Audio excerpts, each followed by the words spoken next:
last week I decided that I was going to do the vlog on a reel to make it a bit easy to do. I'm going to ease myself in, and it meant that it was really difficult to edit the reel because there was like 30 minutes of footage. So what I thought I'd do is I would just hard launch straight into the YouTube.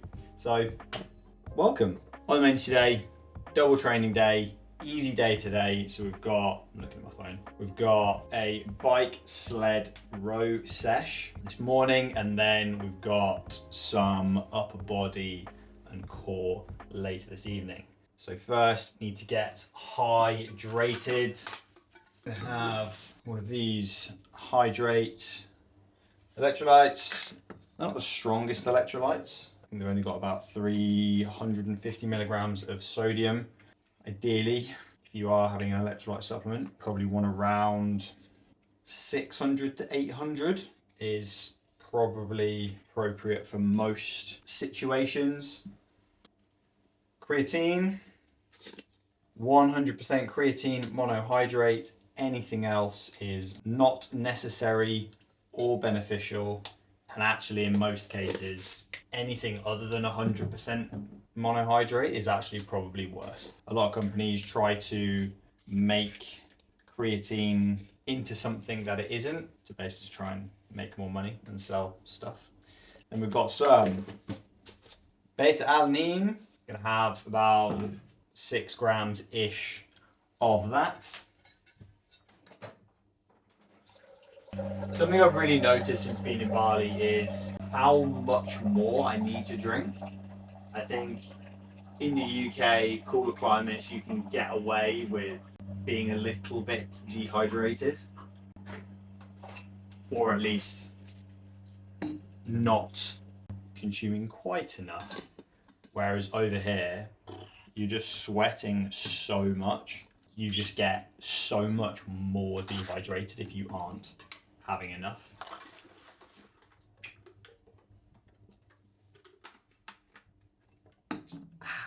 Right, step number 2, need some carbohydrates.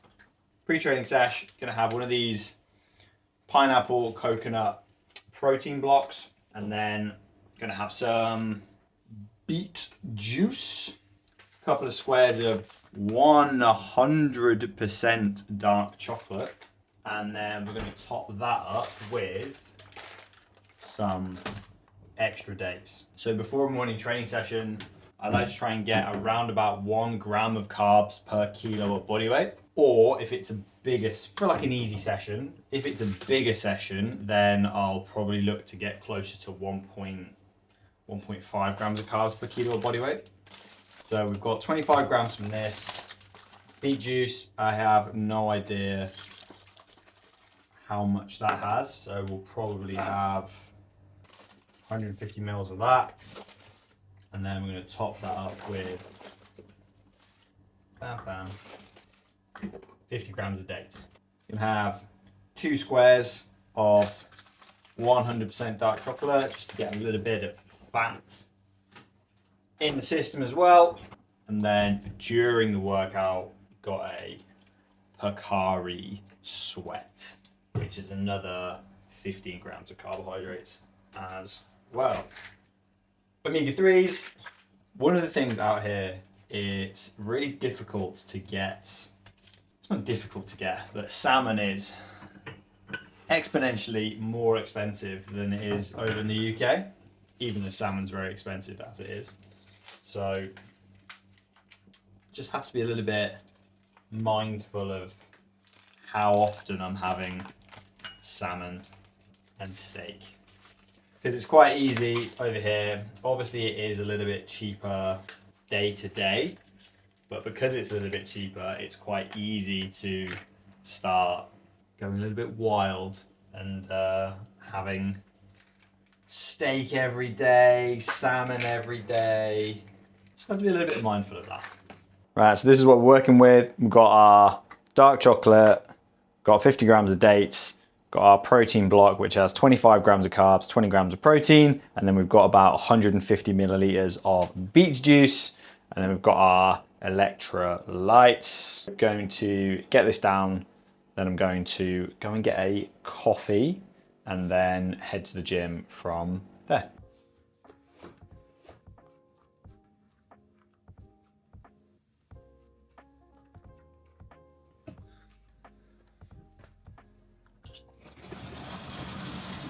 Ooh, there she is.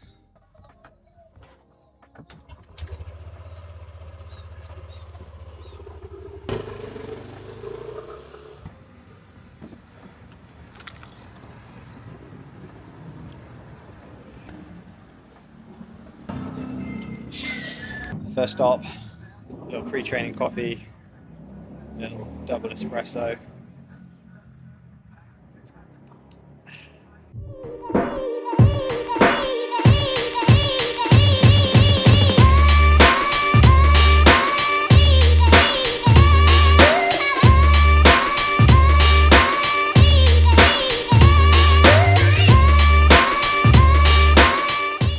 Absolute raw sex appeal this is. Look at this. Boom. Breakfast time with my jazzy little weighing scale. Buzzing with that. Gonna have 100 grams of family muesli. I realise I don't need to shout because I've got my little mic. 72. That is not enough. Let's get a fresh bag.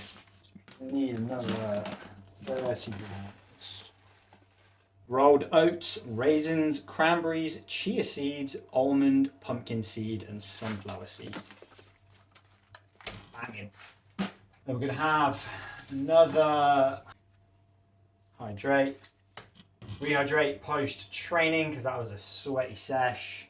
I'm going to have the largest tub in the world, some whey isolate, vanilla flavour, obviously, because vanilla is the best. One thing I find really annoying about protein powders is more often than not, the scoop isn't what they say it is. To be fair, on here it says about 1 scoop, but usually it'll say 1 scoop is this many grams, and you do a flat scoop and it's like either loads more or loads less. So what's the point in having a scoop that's a specific size if you need to weigh it anyway?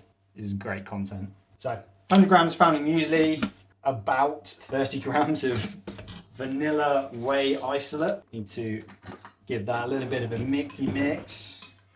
You don't need to see that. See, the thing about the YouTube is because you don't need to hypercut it and make it as fast and short as possible, you have to think about like how much not dead time, but how much time do you have in where like I'm just mixing oats and protein powders. Like, do you guys want to see this? I don't know, but we'll find out based on how many people watch this. With that, I'm gonna have a cup of frozen blueberries. Leave that to soak for a bit. I'm gonna have a shower. So one thing that I'm really conscious of with this whole vlogging thing is not becoming the stereotypical, "Oh, look at me, I'm an online coach in Bali" influencer style of vlogs. That is so stereotypical and a trap that is easy to fall into. So what I want it to be is a combination of documenting what I'm doing in my own training as I kind of prepare for the races that I have coming up and working towards the goals that I have, showing you a little bit of behind the scenes of my business, what I'm doing with my online clients. There'll be some like race day vlogs and travel vlogs and things like that, and there'll probably be a little bit of Bali stuff, like the odd waterfall and whatnot, but keeping the main thing, and that is training, coaching, probably lots of food and coffee, and then a little bit of Bali stuff. So yeah, that's the plan. Just sitting down to do some work, replying to any client messages, replying to any comments on their workouts. If they've uploaded any videos to their workouts, I'll do a video form review. And then I have a call with a potential new client at 6 p.m.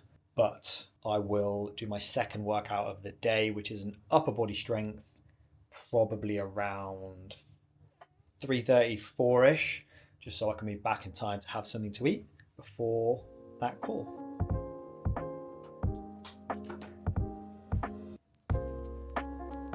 as you can see here, when you start to push the hips back, you see that your weight shifts into your heels. And then as a result of that, we can see the knees are drifting backwards. And then you end up with this, where the shin is angled backwards.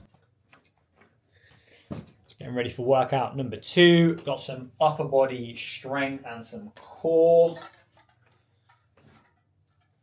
Let's go get a pump.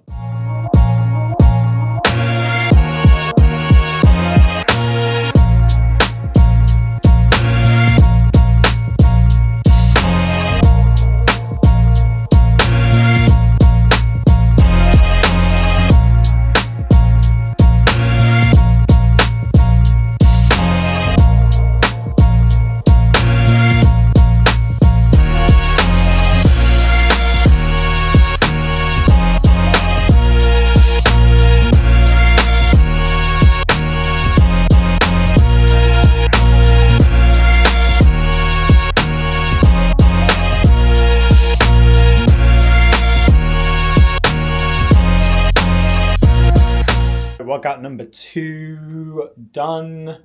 Got a nice upper body pump. Slight change of plans. I was supposed to vlog like the rest of the day, but I'm now going out for dinner, which wasn't on my bingo card for today. So I'm not going to take my camera out. I'll try and get a couple of clips like on my phone, going to a nice like sunset spot, beach vibe. So we'll get a couple of like, here's my food clips, and then maybe like a little like beach pan. And then I'll catch up after that. But first, got a call with a potential new client at 6, and then we'll do a little bit of client stuff around that as well. Just a small meal, pre-dinner snack. We've got Pump Kitchen delivery. Basically got some rice and some chicken teriyaki. Don't know if we're on the screen, but this is the fit. Let me move it down a little bit.